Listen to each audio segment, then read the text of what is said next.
If TikTok still feels random to your brand, then this is the conversation that will fix that. In this video, we break down the biggest mistakes ecom brands make, what actually scales in 2026, the metrics that matter, and most importantly, what realistic growth looks like when the right strategies are implemented. If you're joining us for the first time, welcome to our growth series, and don't forget to hit the subscribe button as we get into the rest of the video.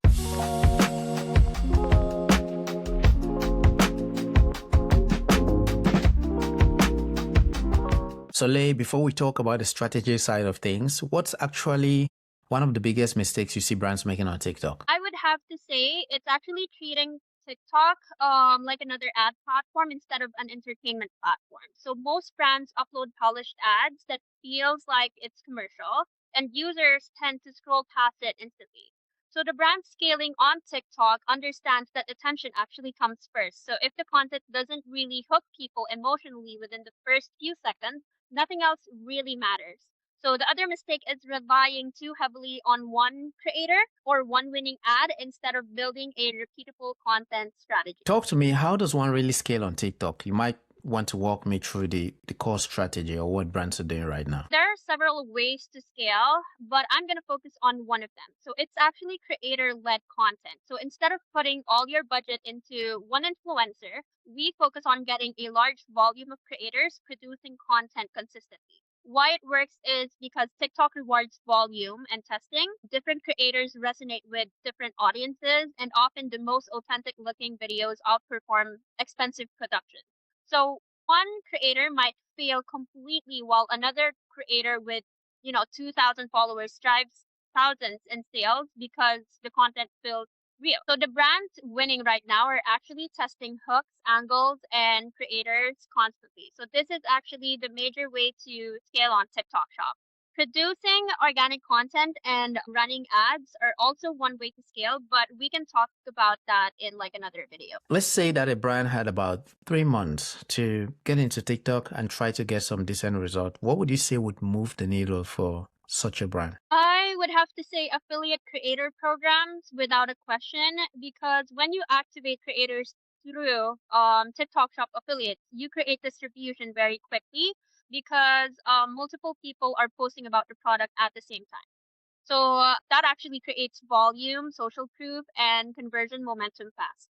And because creators are incentivized by commission, brands can scale content production without taking massive upfront risks. So for newer brands, especially, it's one of the fastest ways to validate products and messaging. That's why we have small brands that can compete to larger brands on TikTok. Let's talk about measurement. How would you actually measure growth on TikTok? What metrics would you be looking at, and what would realistic growth look like? Most brands focus only on views, but for me, views alone doesn't really matter. The metrics we care about are conversion rates, creator ROI, cost per acquisition, repeat purchase behavior, and of course, content efficiency.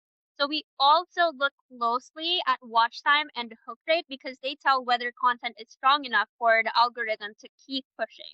So if content performs well but doesn't convert, it usually an offer or product positioning issue. So if it converts but doesn't scale, it's usually a content volume issue. Most of the brands we serve right now, growth scalers, I would say are within the at least 250K mark every single year.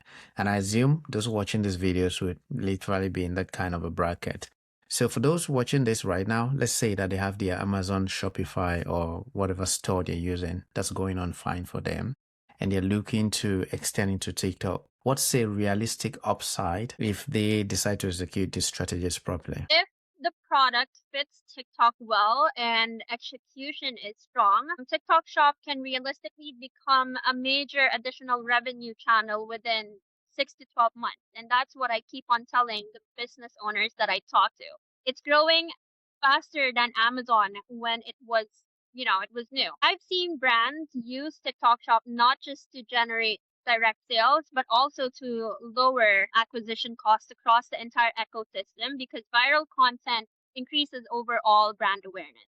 So the key is understanding that TikTok isn't just another sales channel, it's also a customer acquisition engine. So the brands that approach it strategically now are putting themselves in a very strong position for the next few years of e-commerce growth.